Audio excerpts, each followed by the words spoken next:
Hi everyone, my name is Ramin. I'm a PhD candidate in the Department of Civil and Environmental Engineering, working in the area of life cycle assessment supervised by Dr. Andrea Hicks. I've been honored to be in the Planetary Health Scholars Cohort for Spring 2020, and I'm going to have my flash talk by this presentation. The global food demand is increasing due to the prospective population increase as shown on the top left graph and per capita food consumption as shown on the bottom left graph. This demand elevation have triggered the additional use of natural resources that we need to produce our food from the lands and from the oceans. Also, total waste generation in terms of emissions from food production systems have rapidly ramped up. Unsustainable exploitation of our planet's interconnected natural ecosystems to produce food can cause significantly and maybe irreversible damages to the planetary health. Therefore, we absolutely need to implement more environmentally sustainable strategies into our food production cycles, which can amplify the amount as well as the types of food production and reduce the overall resource use and generated waste per food production cycle.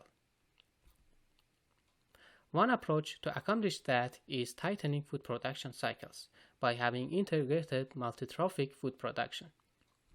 Aquaponics, in which fish and plants are grown in a recirculating symbiotic setup, is an example of an integrated food production. Now you may ask that how can we actually measure the overall environmental impacts of aquaponics and come up with quantitative results? My answer is to perform a life cycle assessment or LCA.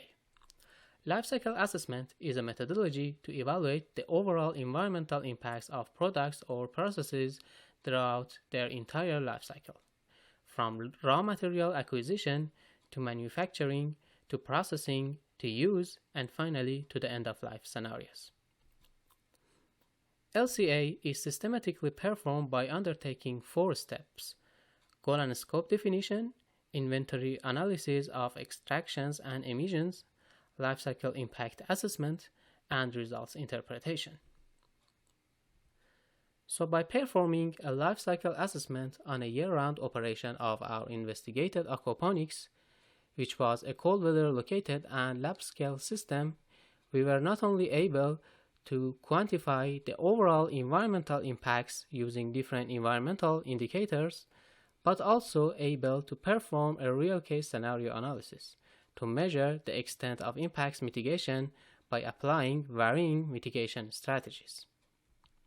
In this research, we found that utilizing a prospective greener electricity grid will result to at least 15% reduction of the overall environmental impacts. And executing effective space heating strategies can reduce the impacts by at least 60%. In the end, I hope you find this presentation useful. Here is a poster of my presentation in case you want to take a capture or have it for your records. Please do not hesitate to leave me your comments and questions. Thank you very much.